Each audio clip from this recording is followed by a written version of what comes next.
जय श्री राम। आज का रामायण पाठ शुरू करते हैं। दोहा संख्या 288 से। निर्वधि गुण निरुपम पुरुष भरत भरत सम जानी, कहो सुमेरु शेर सम कवि कुल मति सकुचानी। भरत जी की असीम गुण संपन्न और उपमा रहित पुरुष हैं। भरत जी के समान बस भरत जी हैं ऐसा जाने। सुमेरु पर्वत क्या शेर के बराबर कह सकते हैं, इसलिए उन्हें किसी पुरुष के साथ उपमा देनी कवि समाज की बुद्धि भी सुखजा गई है। अगम सब ही बरे नदी बरे बरनी, जिमि जलहीन मीन गमु धरनी। भरत अमित महिमा सुनु रानी, जान ही रामु न सकहि बखानी। हे श्रेष्ठ वर्ण वाली भरत जी की महिमा का वर्णन करना सभी के लिए वैसे ही अगम्य जैसे जल रहित पृथ्वी पर मछली का चलना। हे रानी सुनो, भरत जी की अपरिमित महिमा को एक श्री रामचंद्र जी ही जानते हैं, किंतु वे भी उसका वर्णन नहीं कर सकते। बरनी स प्रेम भरत अनुभाऊ, त्यजिए की रुचि लखी कहराऊ। बहु रही लखनु भरत बन जाही, सब करे भल सब के मन माही।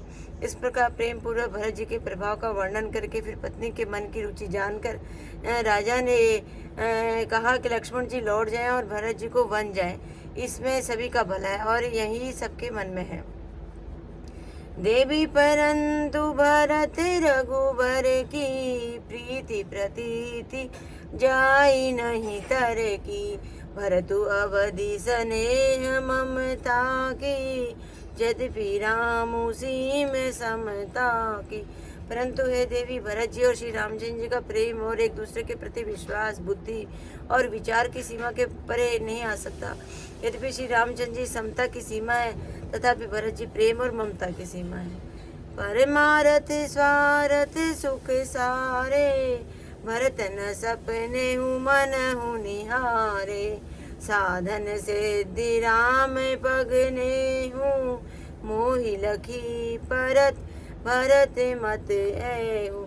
श्री रामचंद्र जी के प्रति अनन्य प्रेम को छोड़कर भरत जी के समस्त परमार्थ स्वार्थ सुखों की और स्वप्न में भी नहीं आ सकता। श्री रामचंद्र जी के चरणों का प्रेम ही उनका साधन है और वही सिद्धि है। मुझे तो भरत जी का बस यही एकमात्र सिद्धांत जान पड़ता है।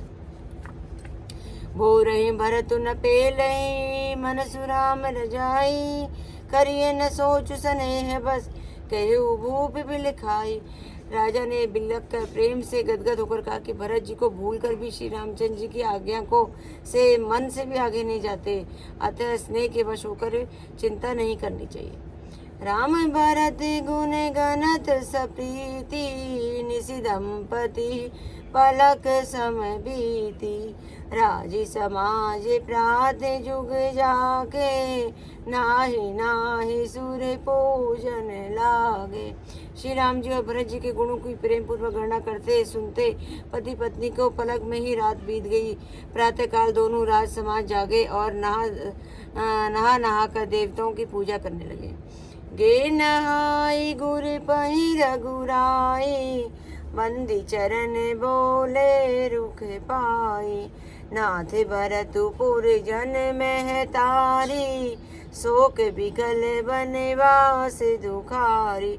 श्री रघुनाथ जी चरण करके स्नान करके गुरु वशिष्ठ जी के पास गए और चरणों की वंदना करके उनका रूप पकड़ बोले कि हे नाथ, भरत अयोध्यापुर वासी तथा माताएं सब शोक से व्याकुल और वनवास में दुखी हैं। सहित समाज राउ मिथिलेशु, बहुत दिवस भय सहत कलेशु। उचित होई सोई कीजिए नाथा, हित सब ही करे सोरे हाथा। मिथिलापति राजा जनक जी भी समाज से कलेश सहते हुए बहुत दिन हो गए हैं, इसलिए हे नाथ जी जो उचित है वही कीजिए, आपके हाथ में सभी का हित है। अस कहीं अति सकुचे रघुराऊ, मुनि पुल के लखी सीलु सुभाऊ। तुम बिनु राम सखल सुख साजा, नरक सरिस दुहु राज समाजा।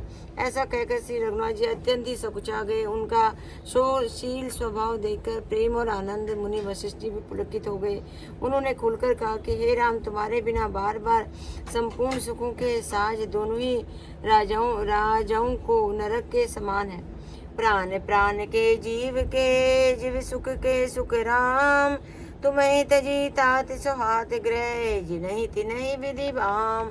सिया राम जय सिया राम, मेरे प्रति जय सिया राम। आज की कथा ये सब।